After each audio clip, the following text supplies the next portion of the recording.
Hi, Bruce. Hi, Kerri. Great to have you here. Yeah, this is a fun talk we're gonna have, I think. I'm really looking forward to it. Yep, Let's start off with how we met. Do you want to talk to viewers about how we met and the nature of our relationship? sure, absolutely.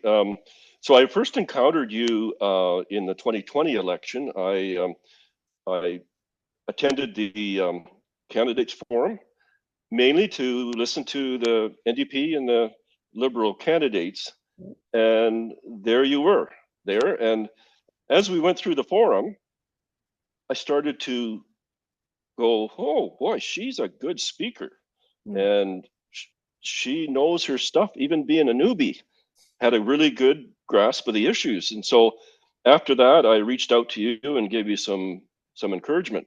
Yeah. So from there, nothing until earlier this year, and a colleague of mine in a nonprofit venture asked me about if I would support Kerri in the fall election. And I said, well, absolutely. I would do whatever you want me to do. And so here we are today.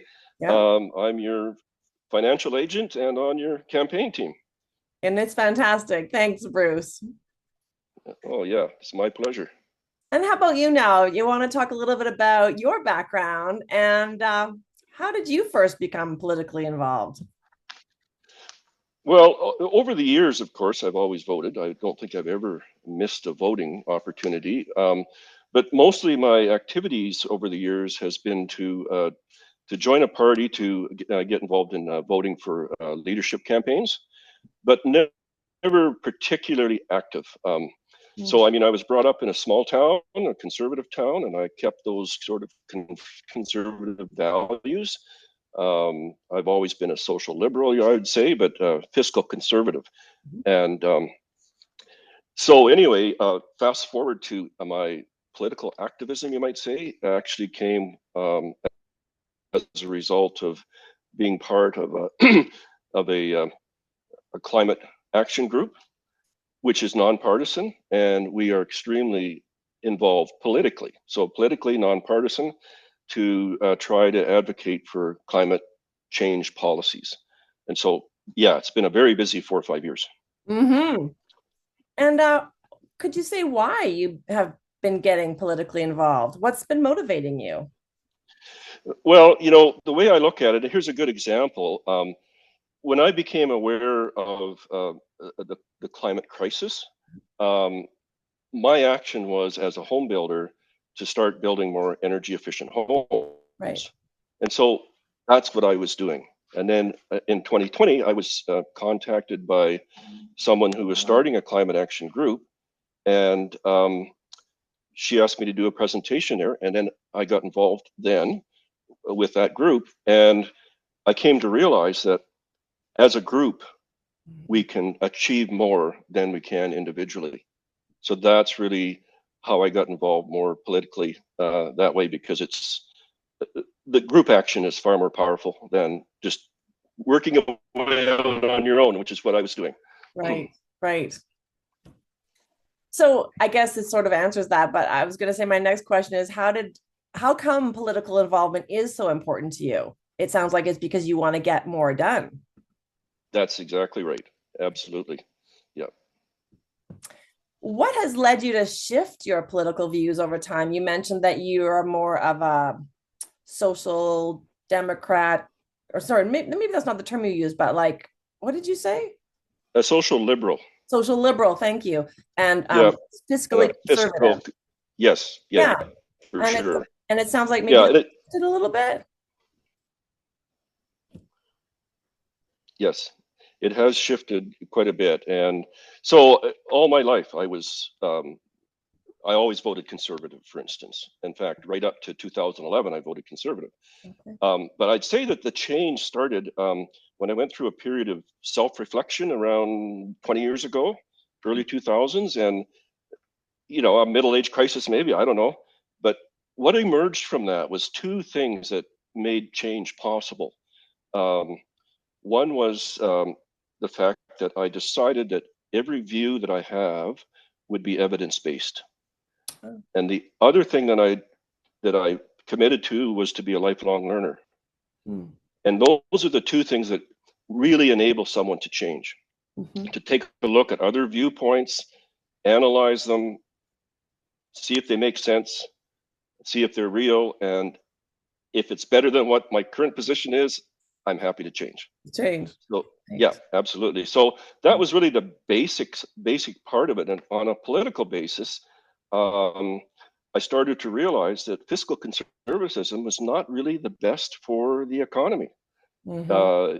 It sounds good, but the data says that in the U.S. The economy has always done better under Democrats than under Republicans, and really, there's reasons for that. So that started to shift me. But one of the things that really shifted me away was what I could see was a sort of a streak of authoritarianism arising in the conservative movement in Canada. Hmm. Started with the Reform Party in the 90s, and then what really got me was the Bill C-51 around 2011. Between 2011 and 2015, C-51 came out, which was sort of an anti-terrorism bill, Right. and it was pretty brutal, I thought. And there was a few things in there that I just couldn't accept, Mm.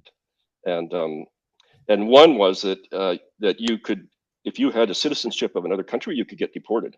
Well, I happen to be a dual citizen with the U.S. Okay. And but I was born and raised here. I'm Canadian, and they could deport me to a Right. country I've never lived in. Right. So, boy, that's pretty brutal stuff. So that was 2011 was the last time I voted for Conservatives, because I could see that streak, and now it's even far more evident. This sort of authoritarian Right. streak that we see in the Conservative movement. So, going back there is probably very, very difficult. And so really I became sort of nonpartisan, and I'm still have the nonpartisan streak. So, but I'm able to examine all platforms, all ideas, and accept or reject based on the value I see. And not well, and that your value is aligned with this idea of evidence and proof. You used the term evidence based earlier, so it looks to me like you probably, I'm guessing, you look at the different platforms and you think which one is rooted in evidence. That's right. Oh, absolutely. Yep. Some of it's just platitudes that's out there, and we're seeing that in this election right now. We Mhm. just see some shallow platitude, and there's nothing behind it, nothing supporting it. So, it's easy to reject that.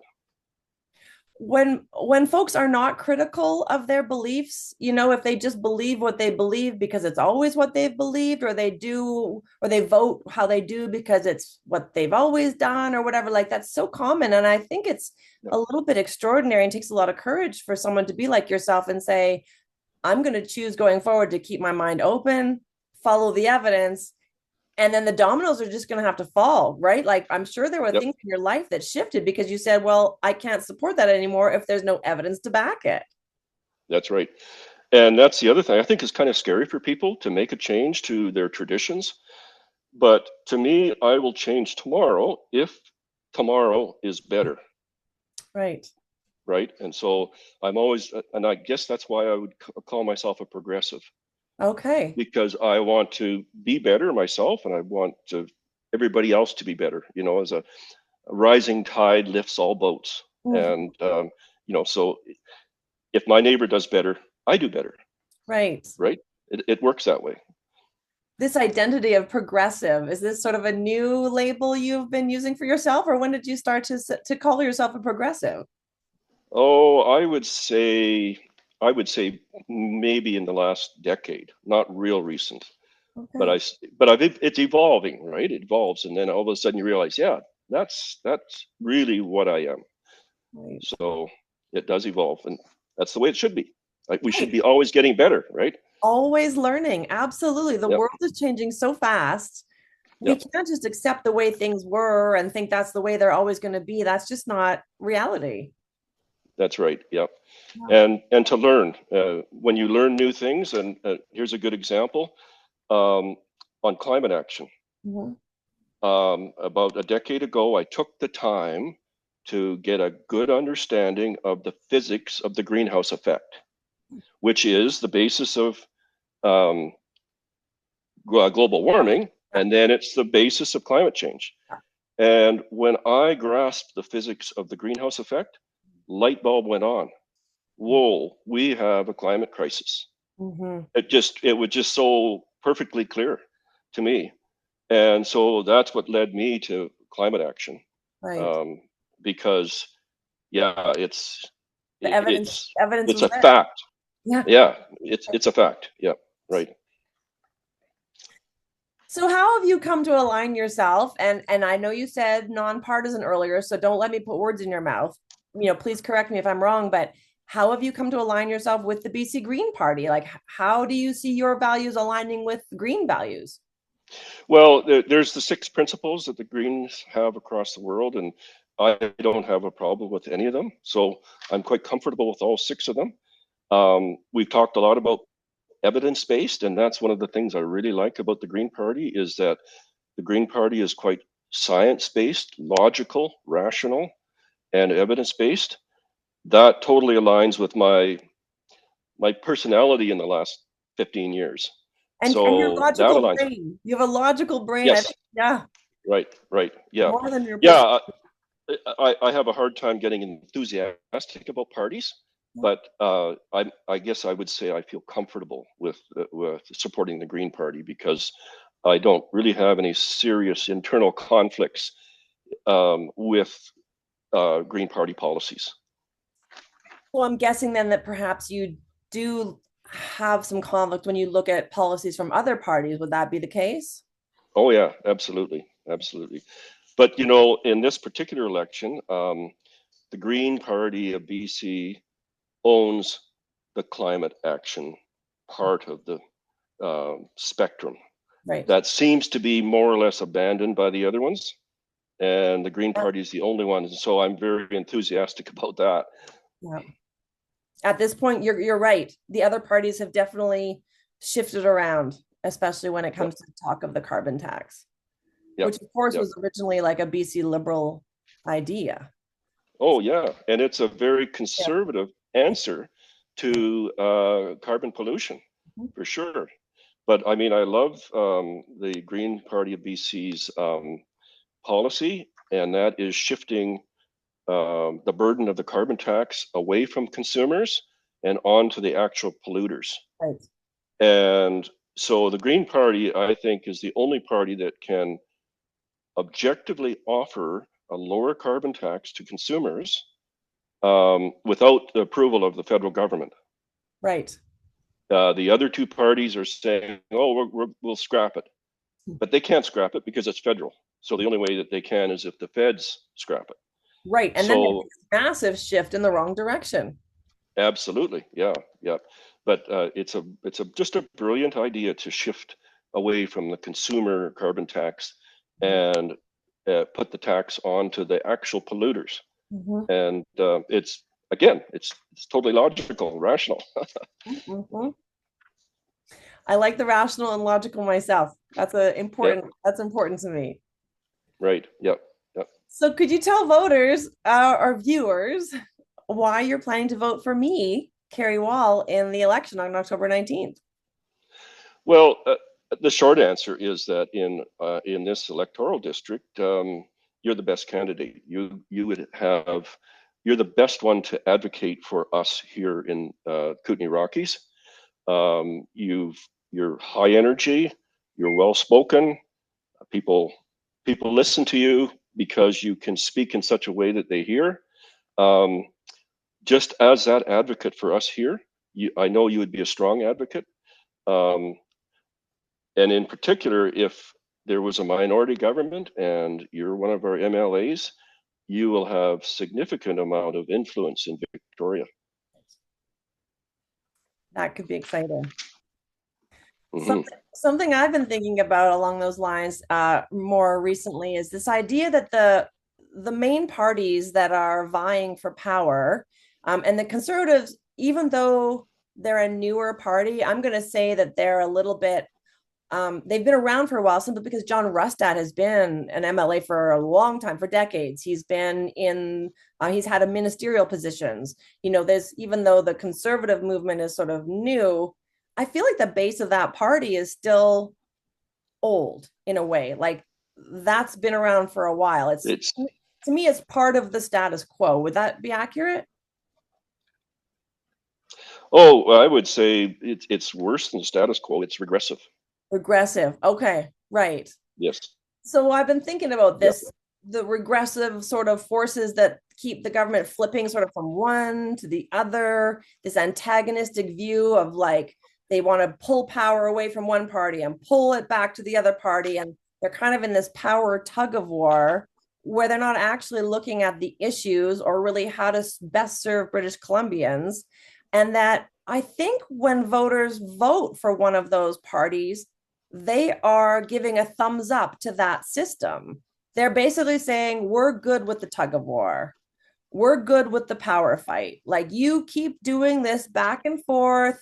We are voting for that to continue.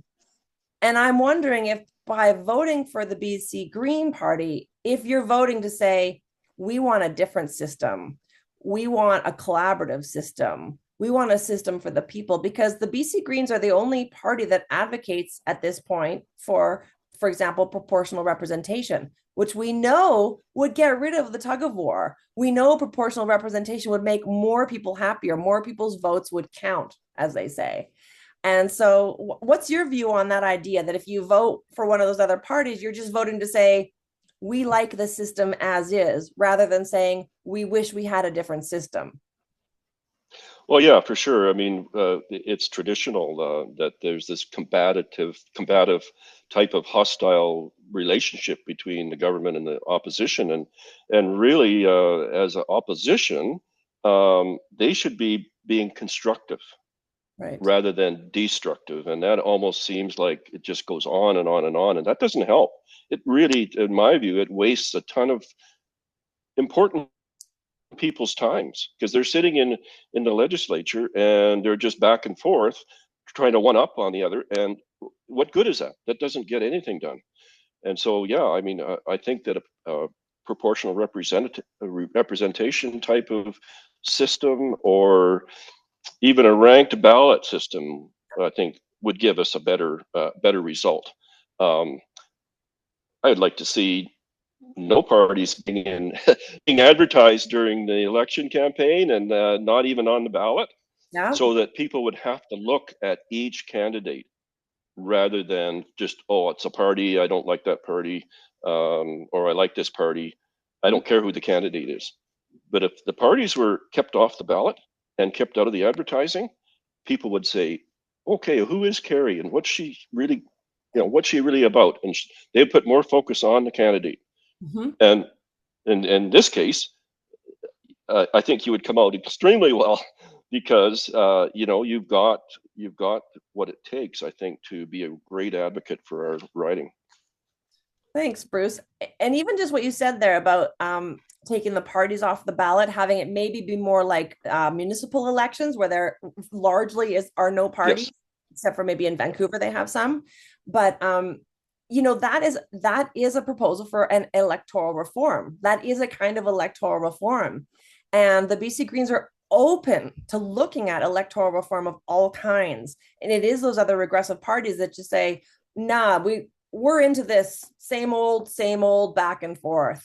And I love the creativity about that. When you said that system, that combative system, it wastes time and energy and money, that's really true. But what I felt in my heart when you said that, I thought it also destroys people's lives because so many people depend on these services working well. Healthcare needs to work well for people. People lose their lives when healthcare doesn't work well. Children who've been apprehended by the Ministry of Children and Family Development, for example, like they lose their lives when these systems don't work well. And I wish voters understood more that it's more than just a pageant in the legislature of people, fighting. It's actually like holding back government services that could make all our lives better. Yep. Yep. Everybody in that legislature should be offering better ideas. Mhm. no matter who the government is. Right. But it doesn't seem to work that way. But if you go to Yet, Victoria, it will work that way, right? I At would least, love to see that. yeah, Yeah, yeah, I'm really about collaboration and compassion. We have to bring these things to government. Government is for us, it's for the people. They should not be dominating us, they should be collaborating with us. absolutely. Yep. Yep. We should all be working together. And that's one of the things that I have found with my climate action group. We talked, we don't care what party you are. Um, we just care about policy. And to me, that's the way the whole political system should work. It Right. shouldn't matter what party, it should only matter which is the best idea for everybody. And which is my background too, because in my regular job with Interior Health, I do healthy public policy with municipalities. And again, it's what policies are going to make increase population wellness, what policies are going to make us healthiest. Right. That's the bottom line. Yep. Yep. For sure.